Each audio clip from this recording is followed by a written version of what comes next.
Hello and welcome to another episode of the ADHD Goals Podcast. I have a very creative guest for you today. Her name is Karen Deloach, and she is an artist, an art mentor, a speaker, an actor, an author, a filmmaker, and a creativity specialist. She teaches art in colleges, and she has also homeschooled her own son who has ADHD. And she has seen the power of art heal, encourage, and transform people of all ages. So, welcome to the show, Karen. How are you doing? I'm doing great. Thank you so much for having me. You're welcome. So, where are you today? Which part of the world are you in? I'm in sunny South Carolina, Oh, near the sunny. And is it actually sunny today? It is actually sunny today. A little bit cooler for us. That's the 60s, 50s, and 60s, not the 70s. So it's a little cooler today, but it's sunny and beautiful. Absolutely. We're near the coastline of Charleston, South Carolina. Oh, wow. That's very different to what I'm looking at out of the window today. I'm in London and it's grey and cold. Um, But there you go. So, yeah, I'm very glad to have you on the show. And it's a very impressive lineup of things that you do, very creative. So, I'd love to get into some of those as we chat. But first of all, can you tell me what your own journey with ADHD and experience with ADHD is? Well, I'm an older American, so we didn't know those terms. So I didn't realize I was until I was much older. You just think, wow, my brain is more like a spider web than avenues and straight lines. And I think it really aids creativity. And I found, because I'm in the creative world and always have been, that there's a lot of us in the creative world that have this condition. And as a result, we don't necessarily fit in boxes very well, or the traditional way of educating, which led me as a mom to take my children out of school. And it was my second born son that begged me. He said he was so distracted in school. And of course, again, I wasn't aware of the condition. And I didn't understand it at the time. I just knew that school wasn't working for him. I knew he was bright. He got the things, but he came home with all of his assignments. As long as there were people to look at, things to talk about, he just couldn't sit still. And school was very hard for him. So bringing him home, I brought his older brother with him, who would get through school in 2 hours. Zip, zip, zip. It wasn't all right, but he would get through it. Whereas for Ryan, a desk is just some place for your books. Your body, I learned about kinetic learning, about all the different learning styles. And for him, it was, he's on the floor. He's all over the place to learn. And it took him longer. It just took him longer, even in his own room by himself. It took him longer. He couldn't read at 7.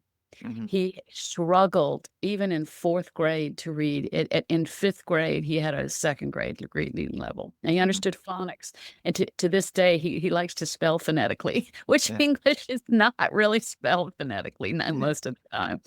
He lives in Germany, and German is usually spelled phonetically. The way Yeah. it's pronounced is the way it's spelled. So that's much easier for us to spell. But he even teaches English, which is so cool Wow. to us, that he came that kind of arc in his life Well, I, to be I able suppose to get it. it could have quite easily gone the other way, if he'd have stayed at school and, that experience, which I assume at the time was, felt like a negative experience for him. If he'd have carried that on, then he perhaps wouldn't have had that love of the English language enough to go on to teach it. And that's so true. He really felt like he was stupid. And, his older brother's a musician. We are a creative family, and that right brain giftings, those are not really educatable in the sense of you can't grade it. You can't, it's so subjective, I guess, when you're musically and artistically and vocally talented, but you're not talented at algebra. It doesn't look good, academically for you. But, I've even had students, because when I brought home my sons, I became a homeschool art teacher for others in the community. And I had a mom bring me a son who absolutely felt like a complete failure because of ADHD, but he also had dyslexia. And I have to say, my son has a touch of that as well. Mhm. I think I have a touch of that as well. I think they sometimes go a little hand in hand. And his mom was really wonderful at finding materials and curriculum to help him, but he was so really depressed and discouraged that he couldn't even follow through with what she was bringing to the table. And he felt like a complete failure when Mhm. she brought him to my studio. Well, I just started teaching him drawing and painting and sculpture, and that child just took to it like a duck to water. Mhm. He thrived. I started entering my students' work in a very large competitive youth art competition, and they were getting ribbons, they were winning awards. So this young man was finding success in the arts in a way that he'd never found it academically.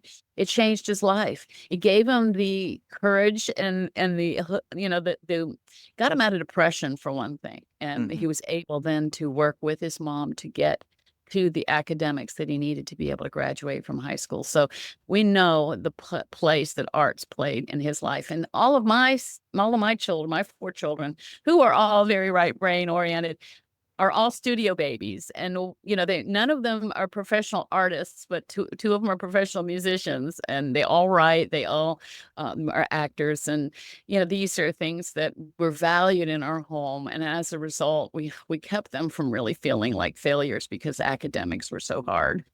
Yeah, it reminds me of, I mentioned this book quite a lot, but when I first became sort of aware of what you're describing, it was in a book by Sir Ken Robinson. I don't know if you're familiar with it, but I think it's called Out of Our Minds, and he talks about all the people that have perhaps changed our society, how they sort of, a lot of those creative people didn't get on well at school and needed to get out of that system, but did have a passion and an intelligence that we now can see and appreciate because of what they've done. But like comedians, artists, musicians, or dancers, all these kind of people, and but they just really struggled at school.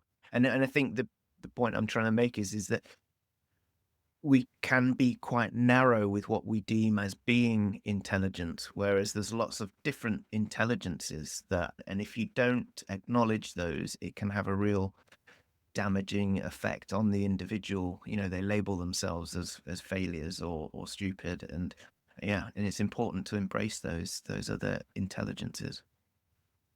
Yeah, I have a quote that's attributed to Albert Einstein, who is without a doubt considered one of the greatest creative geniuses of the 20th century. And he said, creativity is intelligence having fun. And I Huh. and I think that because the arts and music and dance and poetry and writing, these are fun in the sense they can be trivialized. And certainly that's true in our Western education system. If they're going to cut costs, it's going to be in the arts programs. And Yeah. it's because the right side of our brain, which we all have, which convinces me we're all creatives, no matter how we're born, what challenges we have, their creativity is there. It's trivialized, and often because of the sensitivity, it's wounded. So Mhm. many people get criticized very early on in their lives, and they stop it. They become convinced, and I certainly experienced that as an older teen in art school. I came to art school with really well-developed drawing skills, but I didn't know how to paint, and when I took painting, I wanted to paint people. I love portraits and people and landscapes, and it was the era of those professors who had been raised in the abstract expressionist mode, and they couldn't stand my art. They hated my work. They used four-letter words. Well, I was not secure enough to say, "Yes, I am," and they convinced me I wasn't a painter. And so for the next 10 years, I couldn't finish a painting. I literally could not finish a painting. I was married, having these beautiful baby boys. I wanted to paint them, and I couldn't finish them. I reached a point where my skill level couldn't match what my vision was, and I just inside said, "Those professors were right, I'm not a painter." I had Mhm. gone to graduate school in sculpture and ceramics, and I love it, I still love it to this day, but I wanted to paint. And so I was fighting those words that were convincing me I was failing at it, and I got a mentor, someone who had been to the Chicago Art Institute and learned the fundamentals. And he taught me how to paint, which changed my life, but also made me a better teacher because I'm convinced we have to protect that right brain. Because of people that I started seeing healing, including my own children using the arts and music, I started doing research and just studying what do the scientists say about it? What's going on? What's happening? Understanding left brain, right brain, understanding the neural connections we want to build. But it's not either or. We want both. We have both. We want to see both sides of our brain utilized. They said that 98% of 5 and 6-year-olds are creative geniuses, but only 2% of adults. So it's there, that potential to be creative. I'm 70 years old and I'm learning every day and trying new things every day creatively because we know we're called practicing artists for a reason. Always practicing. But my sons my one son was a acoustic guitar player and singer and songwriter, and he was offered a place in a band, but he needed to play electric guitar. So, he spent 8 hours a day practicing until he could, accomplish that skill level they needed to be, you can focus when you have ADHD. You can hyper focus when you get ADHD. Yeah. The house can burn down while you're focused. Which I knew when I was raising my children, I couldn't do my own work. I couldn't pursue the kind of intensity and focus that I loved in my own work. I would just do whatever I was teaching. If I was teaching drawing, I was drawing, painting, sculpture, batik. But otherwise, it wasn't a season for growing my own career. It was a time focusing on what they needed. And I don't regret it. And now I'm like, okay, I'm taking back the next 30 years. And doing podcasts. With the way you expressed earlier about the importance of getting that mentor, but really what it sounded like to me was like you had an inner critic that was the voices of those previous teachers that were saying, no, you can't do this. And it was stopping you from finishing the work that you wanted to. But really your mentor sounded like your mentor was sort of encouraging you to get out of your own way or to not listen to those and encourage you to play again. Is that Absolutely. And I didn't really understand what was going on, and that I was fighting these. The criticism comes from the left brain, okay, which, our left brain skills are what we get educated in, memorization and order and logic and timeliness, which are all great things, are easy to get jobs with. But our right brain is just as important. It's the part that has innovation, inventiveness, instincts. Those parts of us are still there. Imagination. We want to connect them. That's the goal. When you pick up a pen or pencil or marker, or, you're using your left brain or typing on the computer. But when you're coming up with new material and new ideas, it's right brain. All right. So here's one of the studies I heard. I know you'd be interested in this. Yeah. Do you sing in the shower? Yes. Do you do things in the shower? Turns out it makes you more brilliant. Okay, so there you are, in the tub. You're not trying to solve any problems, right? You're just scrub-a-dub-dubbing, and you're singing along a favorite song. And for me, it's worship songs. I love to worship. And you get out, you feel all warm. You don't know you've released serotonin, the happiness chemical, by doing that. And all this dopamine is happening and flooding through your emotions, and you're feeling great and warm and fuzzy. And an idea comes to you. Maybe it's something you were struggling with at work, or the title to your next book or the next chapter, or it's a solution to an emotional or relational problem.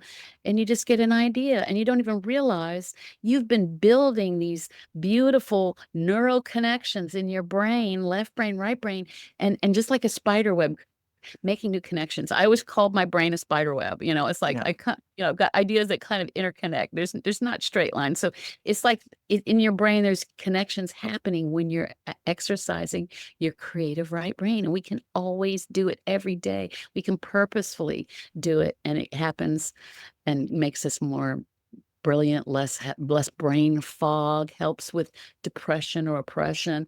It lifts our moods. And there's so many ways to do it. I made a three short pop-up podcast where I go into detail. It's a free giveaway for your listeners if they're interested. Art as self-therapy, wellness through creativity. And I go into detail and give ideas on how you can engage in your creative right brain and your left brain at the same time. No, I'd written that down when you said it, that your brain is like a spider web and it's not straight lines. And it occurred to me, or what I started picturing when I heard you say that is like, yeah, I think, perhaps people with ADHD tend to generally, go through life and connections are being made off all over the place. And whereas, a neurotypical person's traveling in straight lines, which means that they sort of can sometimes miss areas, whereas people with ADHD have probably covered that ground, but then they just need some time or some outlet in order to go over that, and then maybe it creates something and get something out and say, make sense of it. Because quite often I need to, if I'm trying to make sense of something, whether it be, an interaction in a relationship, or to understand how I feel about something, I need to get it out of my head and onto a piece of paper or sing it or whatever. And then I go, oh, okay. It's almost like turning a tap to see what comes out. But if you don't turn the tap and let it come out, it stays in there and just bounces around. And yeah, I think it's really interesting how creativity can help with that. Well, I don't think we can avoid it. I think it's so part of us, Mm. when we have these different kind of connections, different ways our brain works. And I know for my husband who doesn't suffer this way, he gets confused because you've changed topics 3 times, but to me, there's a logical sequence of connection to him. To him, he's like, wait a minute, back up, back up. We were Yeah. saying that now finish that thought before you go here. But we're already done with that and moved on. And finding out the different learning styles and which one works for you best, I think is important for people with this. I'm an oral learner. If I say it, I hear it, and it makes more sense to me. Or if you teach me something and I say it, it's like I tell somebody else, I get it better. I don't know if that's my teaching gift Mhm. or that my ADHD gift, but I learn it. I want to share it, and it seems to go deeper in my brain when I share it. If Yeah. that makes any sense, yeah. Yeah, no, absolutely. I find it's like sometimes when I do ADHD coaching with my clients, we'll talk about a challenge and they'll tell me all the different bits of it that's, causing them, overwhelm, let's say. And then I'll go, okay, so let me just understand that correctly, and I'll repeat it back to them, but like how I understand what they've said in sort of like a shorter thing, and then they'll go, "Yeah, that's it." And then they've got a crystallization of what it was that was bouncing around in their heads, and now we've talked about it, and we say, "Is it this?" And we can see it, and we go, "Okay, yeah." And then it's just really helpful to communicate it rather than just having it all bouncing around inside us. I didn't understand how it affected my life so much. You know, I didn't like thrift stores or big department stores. It just feels overwhelming. My Mm, brain is going, if I don't have a list or some kind of focus, or maybe if I go to the same shopping center, or same store, I know where everything is and I can focus and I can take care of what's on my list. Otherwise, I look and I'm just, it's too much. It's like it's too much sensory input, at the same time. And I know for some people, it's too many people in the room or too many conversations going on at the same time. These can all feel, like you said, overwhelming, mm, how to process because it just feels like it's all colliding around at the same time. mm, No, it's helpful when you get a diagnosis because you kind of go, oh, that explains so much. And you can explain it to your significant others. This is the way my brain works. And, mm, it is a gift. And you just need to work with it and understand your limitations and your strengths. What works for you is important to discover. mm. I remember I read somewhere that Walt Disney had a specific process for working on his projects. And I don't know if this is a metaphorical process or whether it was literal, because he said he had three different rooms. There was a room where I can't remember the names of them, but I can describe what he did. And it was the imagination room where anything was possible. And he would just, in no one, he wasn't allowed to edit himself or say it wasn't possible. He'd say, everything's possible. This is it. And then he would then either physically go to a different room, or whether he just was a way of him saying, this is a different mindset now. But then he would say, find every reason possible why it wouldn't work. And then he would say, no, that's not going to work. That's not going to work. That's not going to work. And then in the final room, the third room, he would then say, okay, how can we make those impossible things happen? And then, he was able to do, some incredibly creative things that people didn't think were possible. But I suppose the point I'm trying to make, or what I understand from what his process was, it was allowing each stage of the process to be free and allow it to happen, and switch from one mindset to the other. And I think sometimes with ADHD, we don't know when to stop. We have be creative, but then we overwhelm ourselves with all the options, and we need to pause and reflect and say, okay, well, which one are we going to work on next? Yeah, you're great. I went back to school in my 50s. I went to film school. Yeah. And studied and because I love storytelling, number 1. I love collaborative art, number 2. And I wanted to learn this new technology that was coming forth because I felt like it wasn't just gonna be the big studios and rich independents making movies anymore. I saw the potential of the digital film world back in the early 2000s, and sure enough, I was in the cusp of professors that just film, film, film, film, film to what about DSLRs? What happened, And eventually, I was saying then it's gonna be where you can't tell the difference. The technology is gonna be cinematic. You're not gonna be able to tell if it was on film or digitally made, and that opens up film, now we all have these incredible, capabilities with our my DSLR wasn't as strong as my camera on my phone is now, Yeah. and we have it at our fingertips, and there's certain things that, ways that we can express ourselves, and like you said, decompressing all the magical thoughts that go through our brain, can even, there's ways to record it and speak it there. There's so many ways that we now have at our fingertips to deal with ADHD, dyslexia, all kinds of things that want to try to stop us. And yet that creativity part of us is just yearning to breathe free and express itself. And because this point in my life, I wrote textbooks for teaching because I found a disconnect with art history textbooks that are written by art historians, which they love art, they're wonderful, they're smart, they're brilliant, but how many students are connecting with their material? I didn't find very many, and so I ended up publisher approached me. I said, "Yeah, let me put number 1, 1,800 images. Let's look at the pictures. Let's look at art. Select work that's really edifying and gratifying. We have an incredible Western art world to explore. And then what do you love? What stops you in your tracks when you're changing, flipping the screen if it's an ebook? What stops you to say, what's going on? And evaluate what's happening inside of you. We respond to music. We hear it all our lives much more than looking at art. And so having a textbook that tells the stories behind it.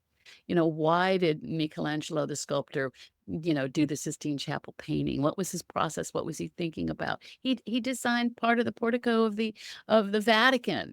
People don't realize it's also an architect, or what made Leonardo da Vinci. Why are these people in history so incredible, and even more contemporary people, and digital art, and manga, and all of these other new things that people are doing and expressing themselves.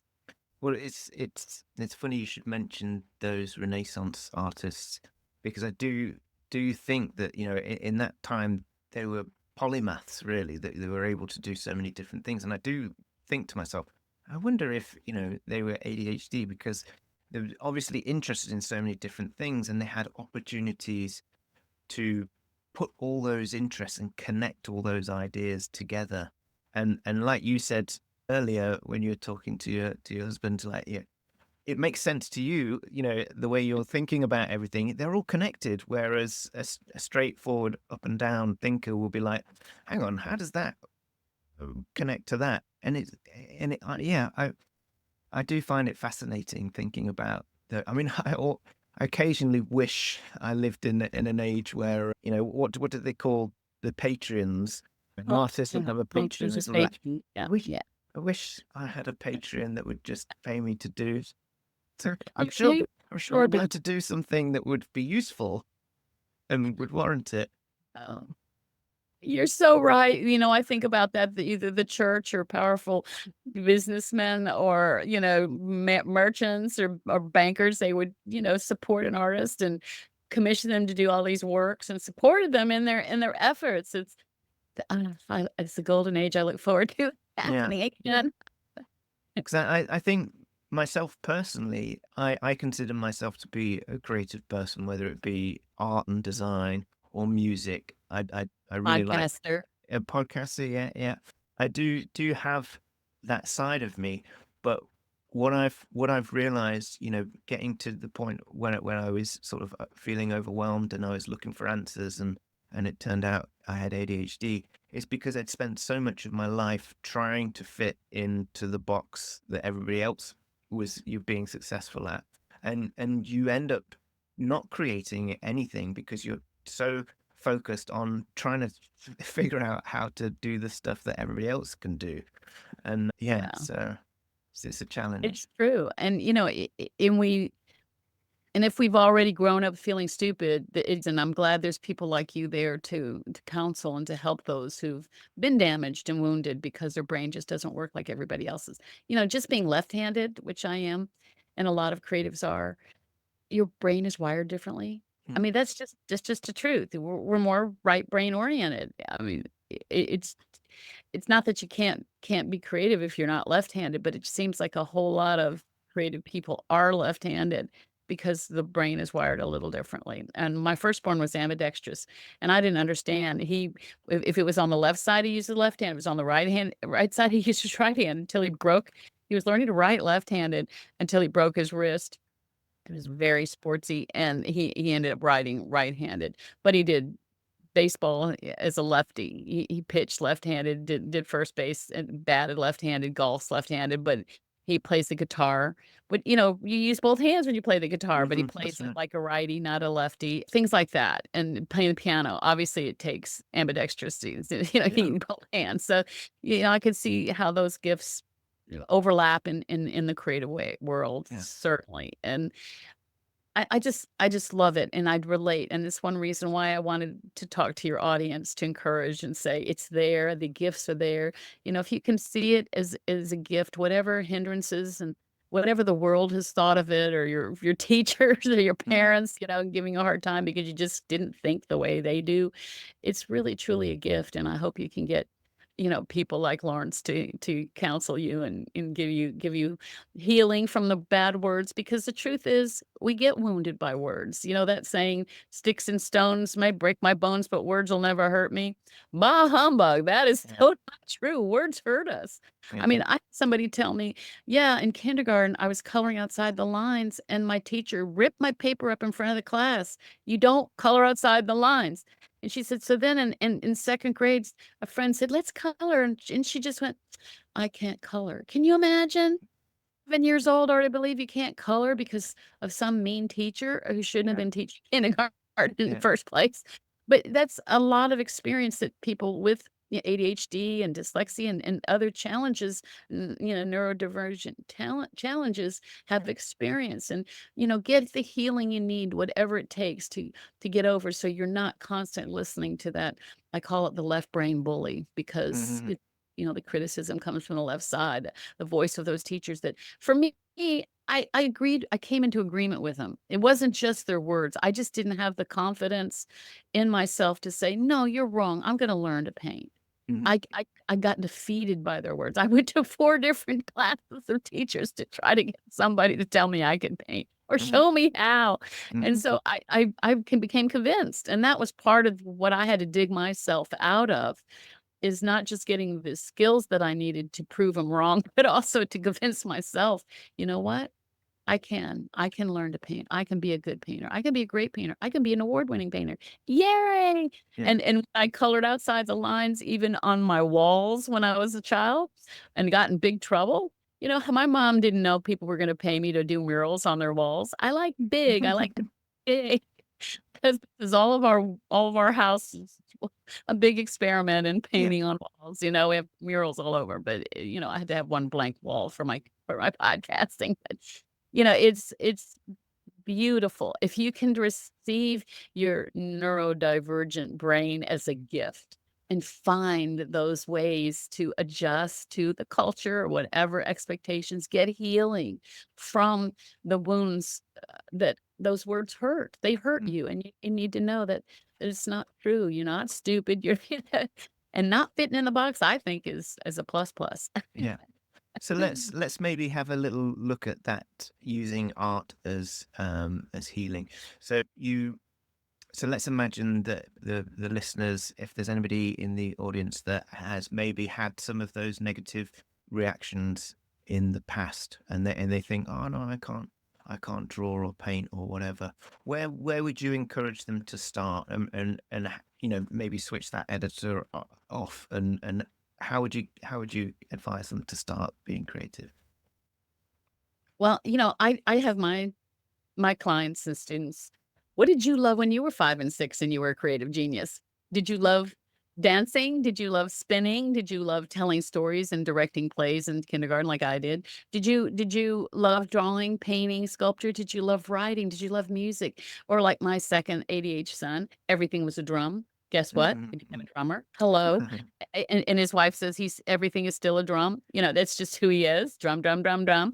And it can be more evident to you if you look at that and remember, what did I love? What brought me joy? Because it still can and it can again. And we live in the age of the internet and we can find instructors every way. Yes, I'd like to promote my art subscription group where we meet 3 times a week. We get lessons, we get to, show our work and get encouragement from each other and encouragement to be creative because it brings healing. As I started doing research, that's why it's called art as self-therapy, Mhm. wellness through creativity, because there's so many ways, gardening, cooking, singing in the shower, for goodness sakes, and I like singing in the car when nobody's in the car with me. So there's just a multitude of ways, and it brings healing, and that's what it there's a whole neuro branch of neurology called neuro arts because they discovered that arts heal, and they can't explain why, they just know that it does. I saw a study done at Walter Reed Army Hospital, which is one of the foremost healing hospitals for returning veterans who've been wounded either physically, but they found obviously it's not just their physical bodies that needed therapy. They have art therapy, they have music therapy, all kinds of therapy for them. But for certain ones, and it may be because they were neurodivergent. I don't remember the criteria for which veterans came to the program, but they did a summer extra healing time of different therapies. And at the end, it was highly successful. They were polled and found that overwhelmingly these soldiers said their favorite thing was art. Mhm. These are not people identifying as creatives. These are people identifying as warriors, as soldiers, and they loved what happened in their brain, in their body, in their mind, in their emotions when they made art. Mhm. And so they have something called neurodoodles, and I'll be doing that tonight at a party where we're just and it's funny because neurodoodles end up looking like what happens in your brain when you see blowups of neural connections between left brain. They look these these paintings and drawings look like those. It's so cool. And it brings peace, it brings joy, it releases serotonin and happiness, and we miss that. We live in a difficult world as grown-ups where we're struggling, sometimes just to go grocery shopping and meet the bills, and there's so many stresses. We've got to reduce that stress, those awful we need to be stressed a little bit, but too much, we feel overwhelmed. And whether it's pick up the guitar and sing or do karaoke along with a song, and nobody has to hear you but you. And it really does restore the soul. It restores us, brings us wellness, which we're all looking for, right? Is having all our parts working together and feeling good and feeling optimistic in our life. What would you say to someone who is like, okay, I'm gonna sit down and I'm gonna be creative, whether that is through art, music, or whatever. But then they find that maybe they've got a perfectionist element, or they think, oh, if it's not gonna be brilliant, then they just stop. Because I sometimes find that although I feel that I am creative, I can tend to put myself in a situation where I'm going to be creative, and then I think, oh no, Oh, I might actually get really excited and go, "Oh, I should do this more often," and maybe that I then change the goal from it being play or just a therapeutic outlet to it becoming, well, this could be a thing now. I'm gonna have to perform this somewhere, and maybe this will be my job now, and then it becomes too much pressure and overwhelming, and so you stop and do something else. I mean, that's so typical. You don't even have to be neurodivergent to have the Yeah, paralysis of perfectionism is what I call it. There's this expectation inside that I gotta be good at it, and if I'm not good at it, I'm not gonna do it. And there's a lot of people that absolutely have that attitude. If I can't be great at it right away, I'm not gonna do it. And I have one son that's so talented musically. He just didn't do well under instructions, but you just let him compose, he can just fly. It was just too hard for him to sit still at the lessons and do what he needed to do. And you really need to find what works for you. Can you go online and find an instructor that has recorded videos that shows you how to do the chords or, whatever it is you're looking for? And even dance. All right, I'm 70 and I'm not going to be a ballerina, but I took line dancing for the last 8 weeks and we had a blast. It was good for me to move, it was good for me to exercise and be with a room full of 80 women, all of us, all different ages with our boots on, it was a blast. And, it was good exercise and I came away sleeping really good. So, yeah. don't let your age, experience hinder you. You can do it. And we have so many resources nowadays. We live in the greatest era of internet. So I just as you were saying, we live in the greatest era of the internet. I think one of our connections slowed down. Just Notice that too.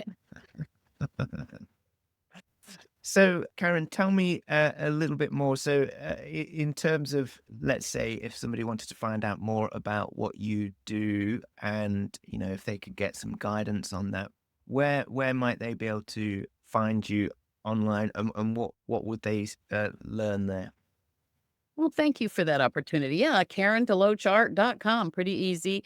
www.KarenDeloachArt.com. I mentioned the subscription group that is very reasonable and, I have ways to communicate with me there. And also I do have access, getcreativewithkaren.com, to that 3-part pop-up podcast. And it's also on my website, KarenDeloachArt.com.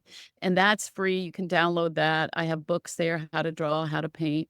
I haven't uploaded it yet, but I have recorded my video lessons to go along with the how to draw book, and I have to do a little editing before I can get that connected, Yeah, but, I'm open to talking to anybody, because of internet and WhatsApp. I'm on WhatsApp because I know you're in the UK. My sons are in Germany, so I've been there. I've actually taught a workshop in London last December, and then met my daughters-in-law and had a tour of London, and then went to Germany and I did a workshop in German. So, yeah, the international lines are lessening, and we have these wonderful connections that we can make and learn whatever it is, it's out there for you, and the possibilities are absolutely through the roof. absolutely. And what about, well, we're recording this just before Christmas, but it will go out in January. What is 2025 looking like for you? What have you got ahead of you? Well, I just started this subscription group in November, and I'm going to expand my subscription group. I've worked with individuals, but I find that community of encouragement and expectation, and they're really helping us overcome perfectionism. Because when I teach drawing, you're not allowed to look at your paper, so you have to engage your right brain, left brain. You can't be product oriented. You have to be, learning about what your eyes see. It's eye-hand coordination connection. So I'm really helping people overcome those kinds of difficulties, and painting, how to actually mix and match and create colors, and learning the fundamentals that give you the tools to enjoy being a painter, enjoy being an artist, or maybe just enjoy being a writer. What does it take? I didn't expect to be a writer. That came about, that surprised me after developing the techniques because I create a safe space. And this is what I want to leave your audience with is whatever you want to try and experience. You know your limitations, but do you know how brilliant you really are? Create this no criticism zone, whatever you're going to try. And don't let that left brain bully hinder you to keep you from trying what's in your heart, how to express yourself, because there is healing in it, there's wellness in it, and it's available to all of us. So don't be discouraged. I had one student who had done real well in my studio, graduated from high school, and then had a brain infection that caused him to get a stroke on his right side. Mm. He became paralyzed. He was a young man, and they had to take his skull off and replace it with plastic, but he lived. He wasn't expected to. They did therapy for 4 months, but when he left the hospital, he couldn't his right hand was still curled. He couldn't talk. He was dragging his right leg with a walker, and he came right back to the studio. And I taught him left-handed how to draw, how to paint, how to express himself. He started talking. He started being able to walk. I got a call from his neurosurgeon. I said, "What are you doing with David? Yeah. He's stronger with his weak hand than I am, and I'm a surgeon, and he's getting healing on the right side." I went, "I don't know. I'm just teaching him art." He said, Wow. "Don't stop, because 'cause I'm not a trained art therapist," which is a wonderful, wonderful skill I don't have, but he said, "Don't stop, do it." And that young man, you would not look at him now and know that he has a plastic skull, that he can talk, he can walk. He's a little slower, but it's really the kind of adventure that caused me to research what's going on in the brain. Mhm. There's neuroplasticity that says, "Okay, this part's wounded," and he did wound, and one part of his brain is broken, but other parts are compensating. And he'd been building these neural connections that stood him in good stead, and now he can use his left hand as good as he could his right hand. And so I say, whatever it is, I'm working with an elderly man who's got Parkinson's, and he's learning to draw and paint left-handed because this one is shaking so bad. Mhm. It's getting him out of depression. It's getting him out of that world that identifies with what's wrong Mm. instead of identifying with what's right in you. Mm. Well, I think that's a fantastically positive message to end the show on, and yeah, I think it's great, and it's making me want to do some creative painting and drawing, and my kids they tend to like making little movies and stuff, and so I might try and be in one of those with them this weekend. Absolutely. Absolutely. I've got a film school of rescued youths from Uganda. This church took in this group of youths from the street. Now, these young people have stories that would curl your hair, okay? Hmm. And he brought me over there, went over there, did art with them and storytelling. And because of the internet, most of the time, at least on the phone, we can connect. And I've been teaching them how to make movies. And they're editing right now their third film that should be out next week. And I'm so proud of them, and they're just, like, coming alive, like, I'm not just who I was told I was through the abuse and whatever they experienced. I'm a person with giftings and talents, and I can have a healthy life and get wellness, so it works in so many ways. So, yes, play with your children, go to the playground, it's good for you too, it's good for your brain and your emotions too. Throw a ball, catch. That builds eye-hand coordination where it helps with so many things, and, they keep the joy in our lives. Fantastic. Yeah, absolutely. Very, very positive, and yeah, I'm getting excited now for the weekend. See, yay. Okay. Well, thank you, Karen, for taking the time to chat with me. I'm feeling very uplifted now. So I wish you a very happy Christmas and a good New Year, and all the best with everything you've got going on with your subscription classes and everything. Thank you. All right. Take All care. right. Thank you. God bless. Bye-bye. Bye-bye. Well, there we have it. Thank you so much for listening this far. If you want to hear more episodes, then please subscribe on YouTube or whatever podcast platform you use. It really helps to spread the word. So if you know anyone this episode could help, then please share it with your friends. If you want to follow me on social media, I am on Instagram at ADHD_goals, and you can find me on Facebook too. If you want to get in touch with the show, then you can email me at hello@adhdgoals.co. And finally, if you're struggling to manage your ADHD and you would like me to be your coach, then please head over to my website and get in touch. Until next time, bye for now.